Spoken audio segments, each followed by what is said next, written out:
Hello, Eva. Hi, Alina. We were discussing in our, I think, first podcast from the Choices series about the seed model and the hierarchical model. Mhm.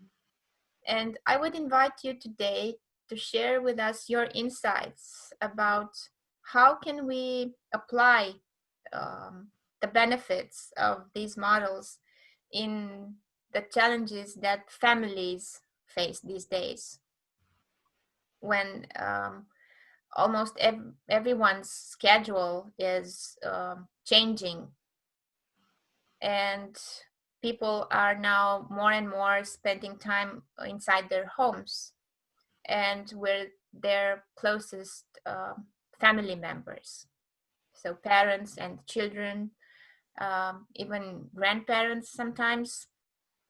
So what would be your opinion about how those challenges can be easier overcome through the benefits of those two models? Yeah. I'm actually talking right now in this period of time to a lot of families, consulting, because they're realizing now that they have to spend mandatory much more time together. Like there's homeschooling, a lot of partners that used to have different schedules, being out of the house and then seeing each other maybe later for dinner and catching up with each other about the day, now finding themselves doing maybe home office and at the same time homeschooling, so everybody back in the house.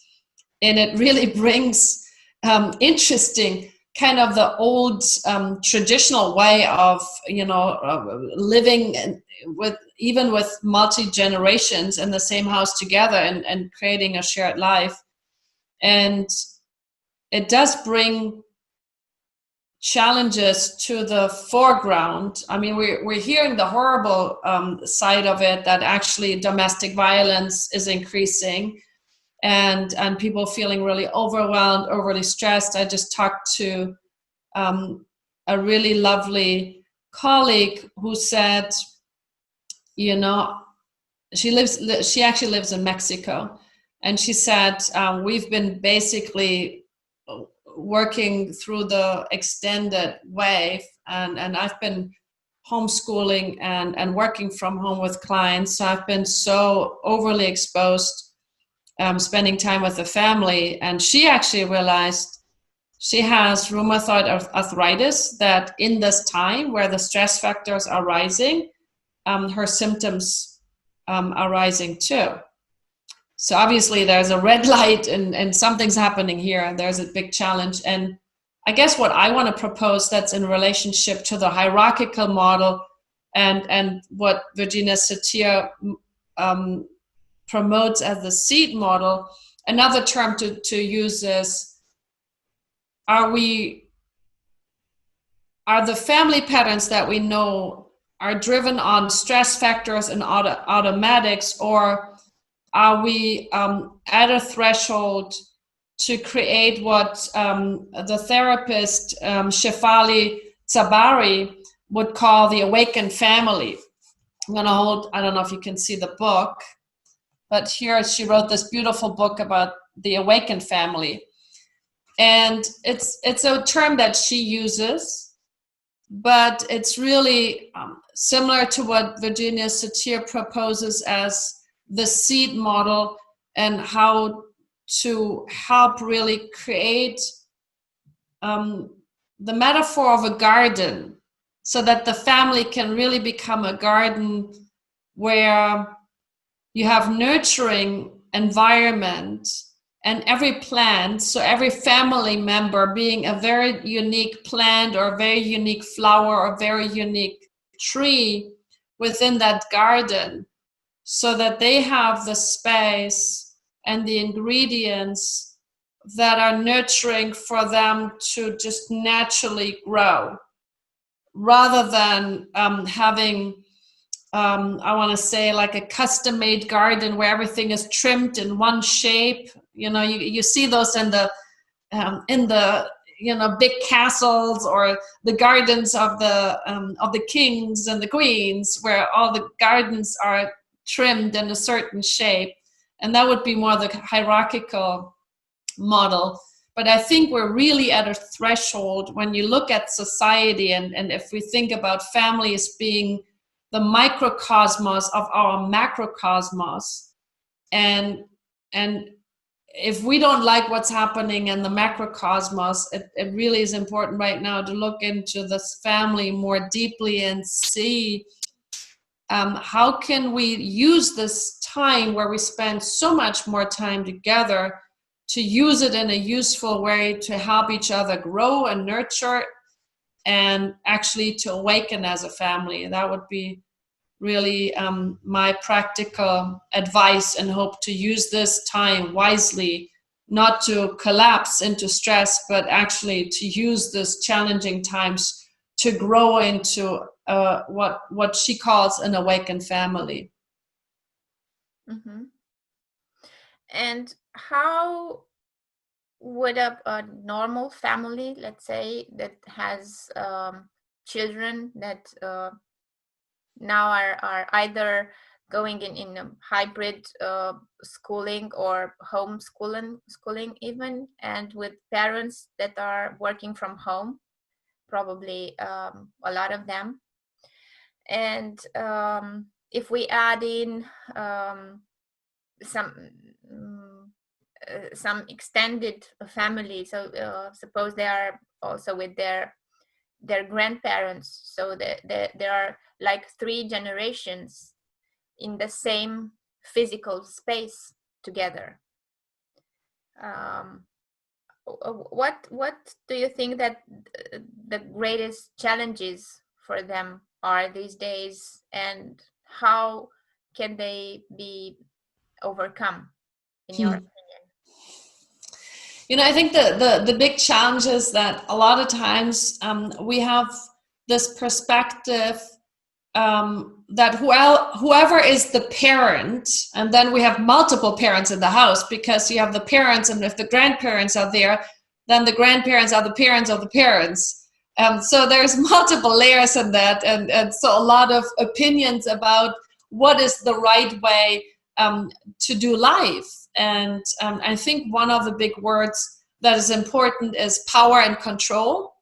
I think we sometimes misunderstand the help of educating to grow into becoming a good citizen, do some of the things that are needed to get your education and things like that, and to just honor certain ways of interacting and living with each other, so that everybody has a good space to feel comfortable. That sometimes gets misunderstood in my understanding with control and power. I tell you what's the right way to do, and if your idea about it is different, then you're wrong. And that's clearly the hierarchical model. There's one on top, one down, and the top talks down and says this is the right way, and if I have the right way and you have a different opinion about it, and you happen to be down, the children, then there got to be something wrong with you. The really negative effect is that children then, because they really take their parents as their authorities, then they make something wrong about themselves. So it can be very self-worth damaging. And so I guess for me, the shift would really be with simple ideas like differentiating an I language to a you language. It's significantly different if I say, I like your room to look like this, because I just like things to be needy and in order. And maybe you have a different style, but I'm the grown up. This is my house, and I like it to be like this. And please please do those rules, because they make me happy in my own house. If I say you need to do this, else there's something wrong with you, there's already a message in this that I know best. and you don't, and if you have a different feeling about it, then there's a message in it, you're wrong, and that's really damaging. Another example from me would also be to say, out of rules that are usually always and never do it this way, always do this, or something is wrong, something to be happening, we could make that a little bit more flexible by saying, I like this, let's say there are little children in the house, and you have bedtime hour, which is 8 o'clock. Either way, you could say, you can put your pajamas on and then brush your teeth, and if you're in bed by 7:30, then I'll read you a really nice story that's your favorite story. But you could also maybe brush your teeth first and put your pajama on last, and maybe you're sharp at 8 o'clock in bed, but then I switch off the light and there's no bedtime story this time because we don't have the time. And maybe there's a third version of that. So we're giving some flexibility in order to nurture the autonomy of the children, but at the same time say there's a certain time I like to do bedtime hour, because it's just a good way to honor that you need some good time sleep, because next morning there's school, and we want to honor that. So getting from very closed and very rigid into here's a space that we can negotiate, because if you're coexisting with multiple generations and multiple people, it's nice to have some orientation in play and some boundaries, so that we all find a way where we can all breathe and find ourselves safe and reliable. And but if it's rigid, then that can be really harming, because it has the embedded message, there's something wrong about you if you don't obey my rules. And that's not very good. That's very hierarchical. And maybe the meaning that something is wrong about you in my relationship to me. So it's Yes. like if they are perceived like personal attacks, so they are taken too personally, then the whole meaning making is completely changed. Mm-hmm. How do you think that the pressure, the social pressure that is felt these days affects the family relationships? I think there is a big pressure, and I think we're in such a scarcity right now that a lot of people are really trying to look to do it the right way, like kind of searching for what is the right way to do things, what is the safe way to do things. And it actually, to me, what's really difficult in that situation is we all are getting, from the pressure from the outside, invited to regress into kind of a younger state where we're looking for authority to tell us what's the right way to do in order to be safe. And right now, the higher the pressure is, I think it's really important for families in their homes to co-create with the rules that you get from the outside within a safe space, an environment where you can also nurture your spirit, where you can nurture your own life. I come from the tradition of Virginia Satir, and she says that we're all manifestation of the same universal life force, and which basically means we are spiritual beings having a human experience. So in order that spiritual being to really be honored and nurtured, I have to give that some space where we can express ourselves.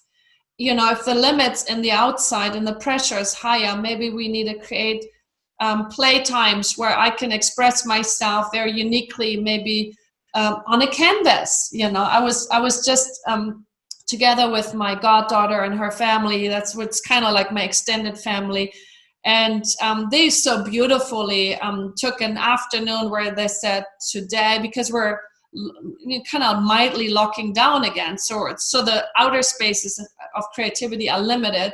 They got different sizes of canvases and paints and different ways of doing art, and dedicated an afternoon for each one to do their own picture, to share some space with each other, and then do some expressive things to put out there what they're experiencing with themselves, with the times, with the families. So I think the creative arts is really important right now.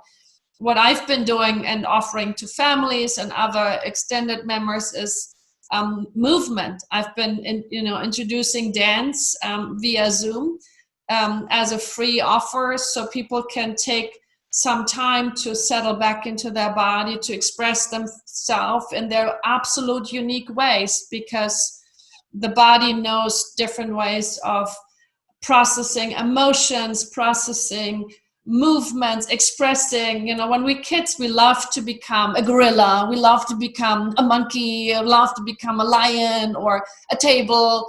And so just giving some expressive creative space where we can nurture our uniqueness and play and express and at the same time honor the rules that are given to us. So honoring the space from the outside, using the pressure, but in a creative force, so that it can awaken something very unique in me, and life being a fountain. So like flowing.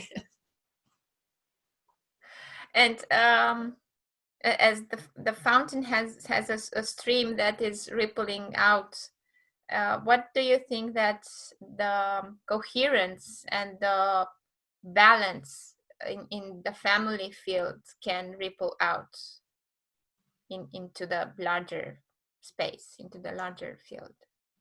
I feel now that we have so much more time together, if we create in the families more times for true, deep listening to each other, then I hope that we use these, having more time together as a way of getting to know each other that we seemingly know so well, family members, with fresh eyes, with fresh ears, and with a fresh heart. So that even though I may think I know my 6-year-old very well, maybe I allow myself to have an opportunity to listen to her in a different way, to look at her with new eyes, and really allowing myself to really see her. My friend was giving me a couple of days ago this hint. She said, you had a very significant way today at really looking deeply into my eyes. I felt like forever, but it probably was just a few seconds. You looked into my eyes, and I really, really felt seen. And I really felt that the world was stopping for a moment, and it really touched me. I've really felt you saw me. And I said, yes, I do remember the moment. And maybe you remember that I also said, it's really nice to see you.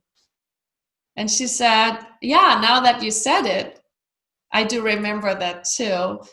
But the point is that we can do those things deliberately now, to take a pause, to take a moment and look at the people that we actually seemingly know so well. Really look into each other beautiful eyes and have an exchange. Let the energy flow between us, and just pause for a moment and say, I really see you, and it's really, really nice to see you. And Camus comes to me, who said, a person has not fully come alive until this person has been seen and blessed by another person. And in some African tradition, rather than saying, hello, how are you? And not even waiting for the answer. Oh, thank you for asking me. I have lots to tell you. And the African tradition, they, in some areas, they use the term, I see you, Mm. which I really love. And you may know Avatar in the movie. That's where they have been using that That's too. exactly what I was thinking of. the, Yeah. the way they expressed this I see you statement in the movie, and how this can actually be an authentic and truthful greeting, Yes. and how this can transform the way we meet other people, and we welcome other people into our space. Absolutely. I'm recently working with a beautiful family that has great family members. I like them all. They're really amazing people. And the funny thing is, they all want the same thing, which is a good family life. And I'm really touched by them because they all really love each other. Yet, what happens is they get into really difficult fights. And I'm so impressed that they actually said we really need help because we're hitting these really difficult places with each other. And they had this insightfulness saying, I think we as a couple need help because we are the role model. We want to model something different for our kids. And we as a family, we also need help. And they also had the wisdom to know probably each family member has to be feeling comfortable with the guide alongside. So I met them all individual, and really, really lovely family. And what was interesting, as we had our session after that, I heard the couple say, because I was first working with a couple, and the couple said, I think we haven't seen each other like this in maybe a decade or maybe even longer, which is very moving to be in the presence, to be the witness of them sharing so truthful and so honest. That's what we long for, but it feels like for over a decade we haven't really seen each other, and now in your presence it's actually really happening.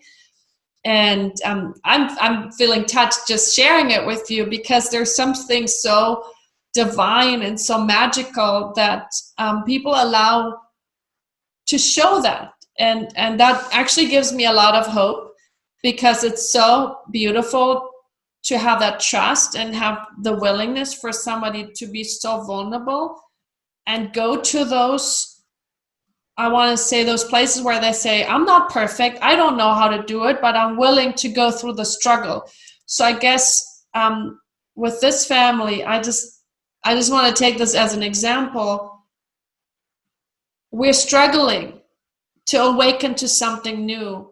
But when we allow the struggle to take place, and the simple ideas like, I really, really see you, with a fresh eye, being present, maybe allows to bring present as an experience to us that we are spiritual beings having an human experience. And not just that to be a nice sentence, but really to feel that and to own it, to embody it, and to live it.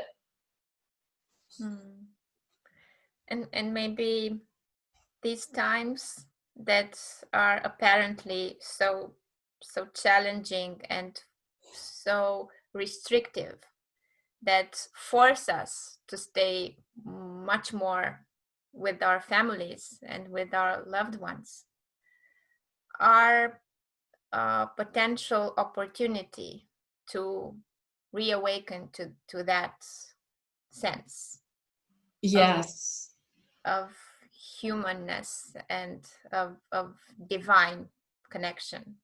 Yes, absolutely. I think this challenge is an opportunity to use, if you wish, the stuckness. I cannot distract myself as much to sit with the potential challenges. The struggle, the challenge is actually the why. It gives us an information, it gives us feedback. Something is not quite right here. We're not ready to really connect and really what Virginia Satir would call making contact. We have such a longing and such a need for being seen and blessed and in connection with other people. We are interbeingness. I exist because we exist. We are an interplay of many relationships. We are not just one person on an island. You know, my well-being is also conducted by the well-being of my children, the well-being of my parents, the well-being of my significant others, the well-being of people that I love. Whenever I feel a sense of connection and love with other people, we have an influence to each other. We are climate, we are environment, we are the weather for other people. So are other people weathers to us.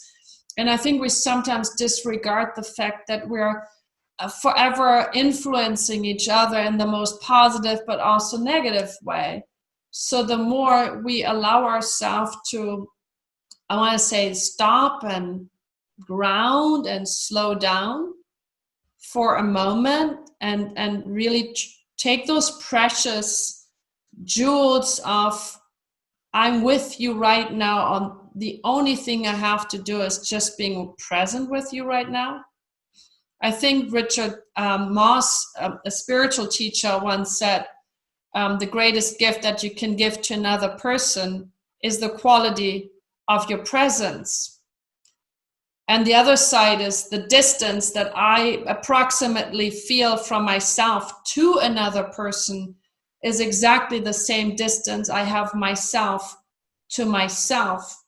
So if we take it that way, if I can educate myself by being present with somebody else, it also allows me to return back to myself through that present and become more present to my own self again. So we can be great educators in the original sense, like drawing out. Educating means I draw out what already exists.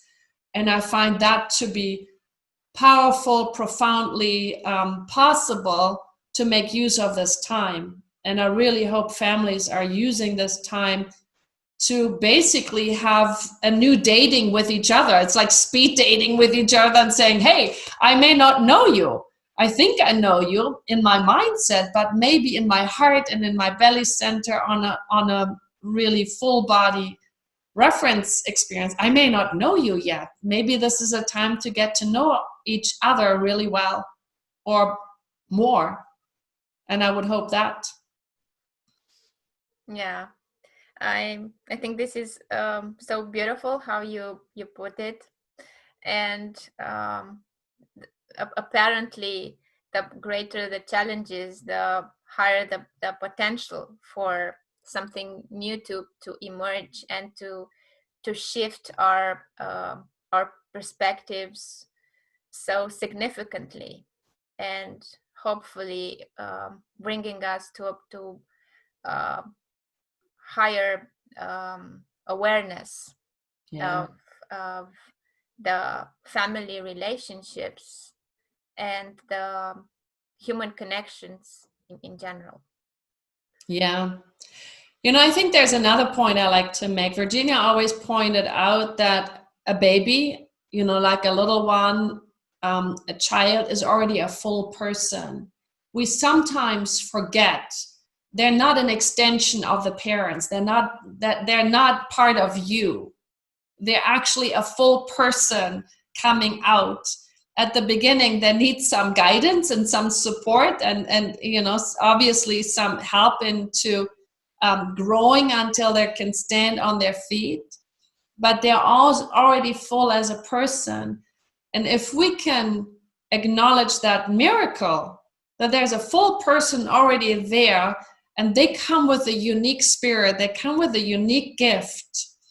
And maybe that's something that is very far away from the way you are yourself.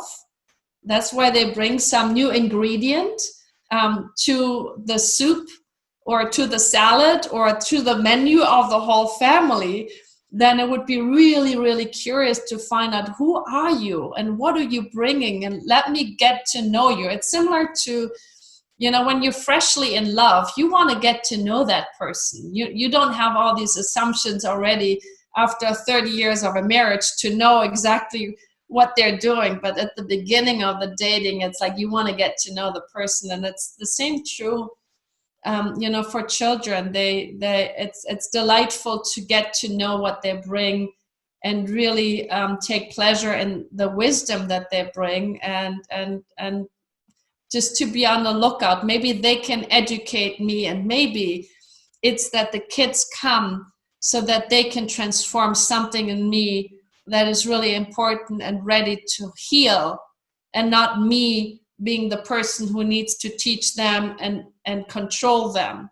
Maybe it's a little bit different. And actually, the beautiful author wrote a beautiful poem. If we can maybe finish this with that, which I really liked. And she said, actually, our children are our awakeners. In my illusion, I thought I was going to raise you to be whole, complete, and worthy, to be educated, kind, and wise, to be a leader, empowered and free. I was deluded to think I knew it all, fooled by my age. I thought I had it all together, ready to teach, inspire, and change you. Only now, after many moments with you, do I realize how foolish these ideas were. I now understand that it's you who is here to teach me, to guide, to lead, to shift, to elevate, to transform, awaken, and inspire me. I now realize how I had it wrong, upside down, outside in. It is you who are the perfectly designed clarification to wake me up to my true self. Beautiful. So, yeah, thank you for sharing that beautiful poem with us today. And I think that's a really good ending for now.